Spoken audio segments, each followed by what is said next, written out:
वाटी गव्हाचं पीठ मी या ठिकाणी घेतलेलं आहे. एक बटाटा घ्यायचा, मस्तपैकी किसून घ्यायचा. बटाटा किसून घेते मी. हे बघा, असा बटाटा किसून घेतला. आता याच्यामध्ये आपल्याला काही पदार्थ टाकायचे आहेत. मी पटापट टाकून घेते. ओवा बारीक करून टाकायचा, मस्त मीठ टाकायचं, तिखट टाकायचं. हे बघा, मी याच्यामध्ये ओवा कुस्करून टाकलेला आहे बारीक, आणि मीठ टाकलं आणि लाल तिखट टाकून घेतलेलं आहे. आता याला छान मिक्स करून घ्यायचं. हे बघा, असं पीठ तयार करून घेतलं मी. आता काय करायचं, ह्याचे गोल गोल गोळे बनवून घ्यायचे. पीठ व्यवस्थित मस्तपैकी 10 मिनटं ठेवल्यानंतर असे छान छान मी गोळे तयार करून घेतलेले आहेत. तर आता पुढं बघू घ्यायचं काय करायचं. हे बघा, असे छान छान मी पुरे मस्तपैकी त्याची लाटून घेतलेली आहे. आता तेल गरम करायला ठेवले आणि तेल चांगलं कडक गरम झाल्यानंतर आपण या पुऱ्या ह्याच्यामध्ये सोडून घेणार आहोत. हे बघा, एक पुरी मी सोडून घेतली याच्यामध्ये.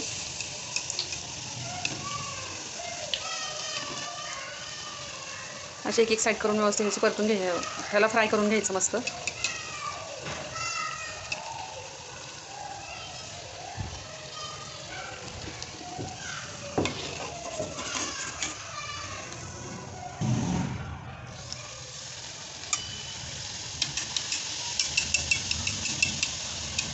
बघा, आता ही कशी मस्त छान टम्म फुगती पुरी.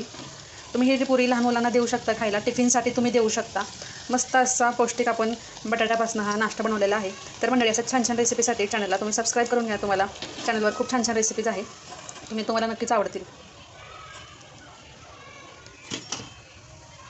हे बघा, तुम्हाला एक टिप शेअर करते. पुरी तळताना नेहमी गॅस हा जरा फास्टच ठेवायचा आणि तेल जे आहे ना ते असं ह्याच्यावरनं टाकायचं, म्हणजे पुरी ना टम्म फुगल्याशिवाय राहत नाही, मस्त फुगते पुरी. बघा, आता गॅस जरा फास्ट झाला आहे, त्याच्यामुळे ते पुऱ्या लागायला लागल्या. बघा, आता छान छान मस्तपैकी झालेलं आहे. चला मंडळी, हे बघा, तुम्हाला आणखीन एक पुरी तळून दाखवते आणि नंतर तिला आपण तोडून पण दाखवते तुम्हाला. छान अशा आपल्या मस्त पुऱ्या तयार झालेल्या आहेत, टम्म फुगलेल्या आहेत.